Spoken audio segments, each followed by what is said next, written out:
कचौरी भी जानवर को अगर सिर्फ फूड सोर्स की तरह देखा जाए, जैसे हम लोग फल मतलब सब्जी वगैरह इसलिए खाते हैं क्योंकि हम लोग देख नहीं पाते उसको दर्द हो रहा है नहीं हो रहा है, उसको हम लोग देख लेते हैं। क्या यही वजह है कि हम लोग कहते हैं कि ये गलत है और ये सही है?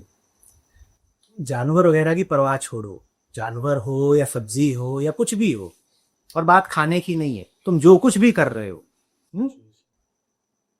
तुम ये पूछो कि जो कर रहा हूं वो करते समय होश है मुझे। दो ही बातें होती हैं कि जिंदगी जीने लायक रहती है, एक होश एक प्रेम। तुम चबाओ मच्छी, अगर प्रेम में भरे होकर चबा सकते हो तो खूब चबाओ। ये ना पूछो कि मांस खाना सही है या गलत है, तुम ये पूछो कि मांस खाते वक्त चित्त की दशा क्या रहती है। प्रेम में भरा हुआ रहता हूं या भीतर सूक्ष्म हिंसा कि दांतों से तुम किसी का मांस चिछोड़ रहे हो। ये पूछ लो। कोई गलती नहीं है मांस खाने में अगर तुम प्रेम पूर्वक खा सको। तुम ये कर सकते हो तो खूब खाओ, और अगर तुम हिंसा में भर के मांस चबा रहे हो मछली का, तो फिर हिंसा में भर के तुम किसी का भी मांस चबा सकते हो। फिर तुम जिसके भी मांस का स्पर्श करोगे, काटने, चीथने, शोषण करने के लिए ही करोगे। चाहे वो अपने बच्चे का ही क्यों ना स्पर्श करो, चाहे अपनी पत्नी को ही क्यों ना स्पर्श करो, मांस से फिर तुम्हारा एक ही रिश्ता रह जाएगा कि मेरी भूख मिटे मांस से। होशपूर्वक तुम किसी का अगर कत्ल कर सकते हो तो बेशक करो, प्रेम पूर्वक तुम किसी का खून बहा सकते हो तो बेशक बहाओ। बात का संबंध उससे नहीं है कि उसको मार दिया या क्या कर दिया, बात का संबंध तुमसे है। तुम अपने साथ क्या कर रहे हो, तुम किस स्थिति में जी रहे हो। और अगर तुम होश में नहीं हो तो तुम भले ही शाकाहारी हो, तुम दूसरे तरीकों से हिंसा करोगे। तुम्हें क्या लगता है जो लोग मांस नहीं खाते वो सिर्फ मांस न खाने के कारण बड़े प्रेमपूर्ण हो जाते हैं? बिल्कुल झूठी बात है। एक से एक हिंसक होते हैं और है कहने को शाकाहारी। शाकाहारी का फलाहारी है, कोई दुग्धाहारी है, कोई कुछ है।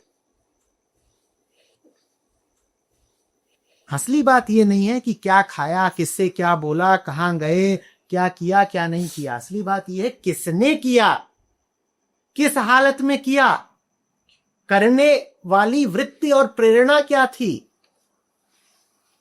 क्योंकि तुम्हें उसी के साथ जीना है। तुम्हें मुर्गे के साथ नहीं जीना, मुर्गा तो गया, तुम्हें अपने साथ तो जीना है। और अगर तुम हिंसा से और क्रोध से और आग से और कपट से भरे हुए हो तो अपने साथ जियोगे कैसे? शाकाहार का या अहिंसा का ताल्लुक दूसरे के प्रति दया से नहीं है, उसका ताल्लुक तुम्हारी अपनी अंतःस्थिति से है।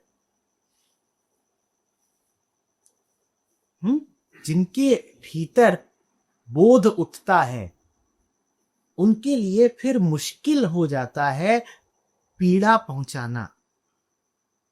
याद रखना, पूर्ण रूपेण तो तुम पीड़ा रोकने में कभी सफल नहीं हो सकते जब तक तुम जीव हो। जीव हो अगर तो तुम्हारी आंतों के भीतर ही न जाने कितने बैक्टीरिया मर रहे हैं। जीव हो अगर तुम तो तुम सांस लेते हो और सांस लेने की प्रक्रिया में ही पता नहीं कितने जीवों को मार देते हो। जीव हो तुम अगर तो चलने भर में अनगिनत जीवों की हत्या कर देते हो। उनके बारे में तुम कुछ नहीं कर सकते। पर अगर बोध उठा है तुम में तो तुम उतना जरूर करोगे जितना कर पाने की तुम्हारी सीमित हैसियत है। और मैं कह रहा हूं इतनी सीमित हैसियत तुम्हारी जरूर है कि मुर्गा खाए बिना भी जिंदा रह सको।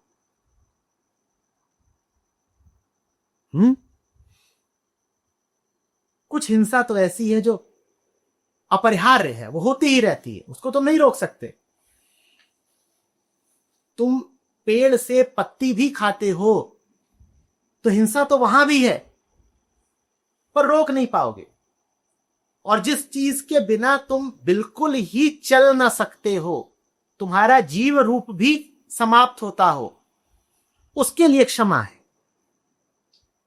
पर उतना तो कर लो जितना कर सकते, नहीं तो फिर मांस भक्षण का तो कोई अंत नहीं है ना। मुर्गा और मच्छी ही क्यों, आदमी क्यों नहीं खाते? आदमी के मांस में तो और भी पोषक तत्व होते होंगे। आदमी का मांस तुम इसलिए नहीं खाते क्योंकि आदमी का मांस खाए बिना भी जिया जा सकता है। उसी तरीके से मुर्गे और बकरे के बिना भी जिया जा सकता है। जो हिंसा करे बिना तुम जी सकते, एक जीव है चल फिर रहा है, ठीक है, तुम्हारी तरह चैतन्य नहीं है, तुम्हारी तरह बुद्धिमान नहीं, पर जैसा भी है चल फिर रहा है, अपने में मगन है, उसका अपना उल्लास है, उसका अपना नृत्य है, उसका अपना जीवन, अपना खेल है। तुम काहे उसकी गर्दन मरोड़ते हो? और अगर गर्दन मरोड़ने की तुम्हारी वृत्ति बन गई है तो मैं पूछ रहा हूं, कल तुम अपने बच्चे की, अपने भाई की, अपने पड़ोसी की गर्दन नहीं मरोड़ोगे? मन तो वही है ना। बोलो, जिस हाथ से तुम एक की गर्दन मरोड़ रहे हो उसी हाथ से दूसरे की क्यों नहीं मरोड़ोगे? इसलिए नहीं मरोड़ो, अपनी खातिर, मुर्गे की खातिर नहीं। लोग आते हैं मुर्गे को लेके बहस करनी शुरू कर देते हैं, कहते मुर्गा तो है ही खाने के लिए। अरे मुर्गा होगा खाने के लिए, मान लिया मुर्गा खाने के लिए, हालांकि ये महाकुतर्क है कि मुर्गा खाने के लिए, पर मान लिया मुर्गा होगा खाने के लिए। पर तुम्हें अगर कोई बता दे कि मुर्गा खाने से तुम्हें कैंसर होता है तो खाओगे? तब कहोगे कि मुर्गा तो है ही खाने के लिए। तो तुम देखो कि तुम जो कर्म कर रहे हो उसका स्रोत क्या है और उसका परिणाम क्या, कहां से उठ रहा है वो कर्म और कहां को जा रहा है वो। अपनी खातिर मत खाओ।